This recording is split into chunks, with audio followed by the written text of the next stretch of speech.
In this video, I will show you how to fix 403 forbidden error in Google Chrome.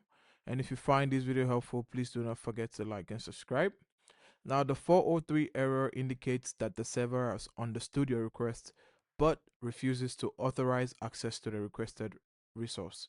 Now, there are two ways to fix this, and one is going to come from the browser side and the other is going to come from the server side.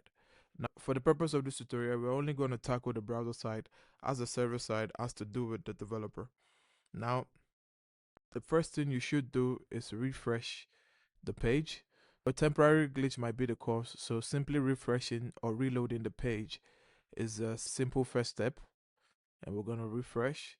Now, if you still find the error, what you're going to do is you're going to double check the URL to ensure that the web address is correct. So the URL that you place here, you're going to double check it to make sure that you have the correct URL. Now, a typo can easily lead to a 403 error. Now, you can also check that you are trying to access the specific web page file and it's ending in HTML or PHP or a language that the browser can understand. If you're still facing the issue, the next thing to do will be to clear browser cache and cookies. So you're going to go to settings. From settings, you're going to go to delete browsing data. And once you click on delete browsing data, it should lead you to this page where it says to delete browsing history, cookies, and other data side cached images and files and download history. And you can choose to delete just this too, or you can delete everything that's on here.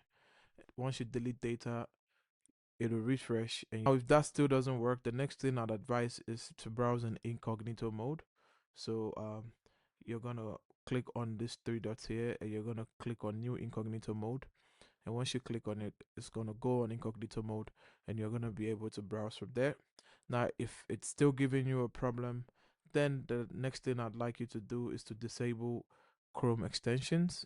So you're gonna come to extensions here, and once you're here, you're gonna disable every Chrome extension that you have. So you're gonna remove Chrome, you're gonna remove from Chrome. Now, if you're still facing the problem, then the last thing I'd advise you to do is to check for VPNs that might block the connection of your browser to the internet. Now, that's how to fix a 403 forbidden error in Google Chrome. If you do find this video helpful, please don't forget to like and subscribe. Until the next one, see ya.